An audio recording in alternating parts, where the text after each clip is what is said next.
Clap about slide 1 Bharat में राष्ट्रवाद intro. नमस्कार साथियों, आज मैं भारत में राष्ट्रवाद विषय पर अपनी प्रस्तुति देने जा रहा हूं। भारत में राष्ट्रवाद केवल एक अध्याय नहीं है, यह उन लाखों लोगों की कहानी है जिन्होंने अपने प्राणों की आहुति देकर हमें आजादी दिलाई। ये कहानी है संघर्ष की, ये कहानी है बलिदान की, और यह कहानी है एक ऐसे देश की जिसे झुकाना आसान नहीं था। स्लाइड 2 प्रथम विश्व युद्ध का प्रभाव। जब प्रथम विश्व युद्ध शुरू हुआ तब भारत अंग्रेजों के अधीन था। भारतीय सैनिकों को जबरन युद्ध में भेजा गया। करों की मार बढ़ी, महंगाई आसमान छूने लगी, गरीब और गरीब होता गया। लोगों को उम्मीद थी कि युद्ध के बाद अंग्रेज भारत को अधिकार देंगे, लेकिन मिला क्या? सिर्फ धोखा। यहीं से भारतीयों के दिल में एक आग जल उठी, अब अन्याय सहना बंद करेंगे। स्लाइड 3 रोलेट एक्ट 1919 और सत्याग्रह। 1919 में अंग्रेजों ने रोलेट एक्ट लागू किया। इस कानून के तहत किसी को भी बिना मुकदमा चलाए जेल भेजा जा सकता था। ये कानून भारतीयों की आजादी पर सीधा हमला था, लेकिन इस बार भारत चुप नहीं रहा। महात्मा गांधी आगे आए, उन्होंने सत्याग्रह का आह्वान किया। देश भर में लोग सड़कों पर उतर आए, हड़तालें हुई, प्रदर्शन हुए, लेकिन सब शांतिपूर्ण तरीके से। भारत अब जाग चुका था। स्लाइड 4 जलियांवाला बाग हत्याकांड। 13 अप्रैल 1919 भारतीय इतिहास का एक काला दिन। अमृतसर के जलियांवाला बाग में हजारों लोग शांतिपूर्ण सभा कर रहे थे।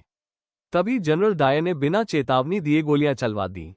निहत थे लोग, महिलाएं, बच्चे, सैकड़ों लोग शहीद हो गए। उस दिन केवल लोग नहीं मरे, अंग्रेजों के प्रति विश्वास भी मर गया। उस दिन भारत ने तय कर लिया, अब आजादी लेकर रहेंगे। असहयोग आंदोलन। 1920 में गांधी जी ने असहयोग आंदोलन शुरू किया। इसका संदेश साफ था, अगर अंग्रेज अन्याय करेंगे तो हम उनका साथ नहीं देंगे। लोगों ने सरकारी स्कूल छोड़े, अदालतों का बहिष्कार किया, विदेशी कब्जों की होली जलाई, पूरा देश एक साथ खड़ा हो गया। 1922 में चौरी चौरा की घटना के बाद आंदोलन वापस ले लिया गया, लेकिन एक बात साफ हो चुकी थी, भारत अब डरने वाला नहीं था। सविनय अवज्ञा आंदोलन 1930-1930। गांधीजी ने दांडी मार्च शुरू किया।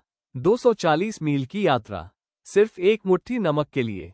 लेकिन वो नमक नहीं था, वो ब्रिटिश साम्राज्य को खुली चुनौती थी। गांधीजी ने नमक कानून तोड़ा और पूरे देश में क्रांति की लहर दौड़ गई।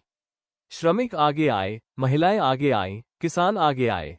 अब यह आंदोलन नेताओं का नहीं, जनता का आंदोलन बन चुका था।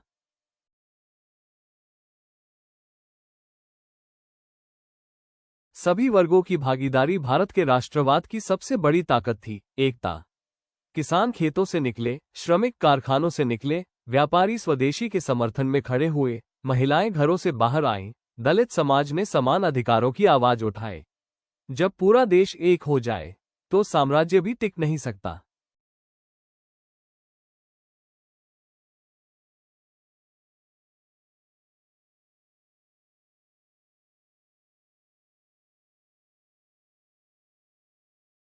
भारत छोड़ो आंदोलन 1942-1942। गांधीजी ने एक नारा दिया, करो या मरो। पूरा देश गूंज उठा। लोग जेल जाने से नहीं डरे। उन्होंने अंग्रेजों को साफ संदेश दे दिया, अब भारत आजाद होकर रहेगा। यह अंतिम और निर्णायक संघर्ष था।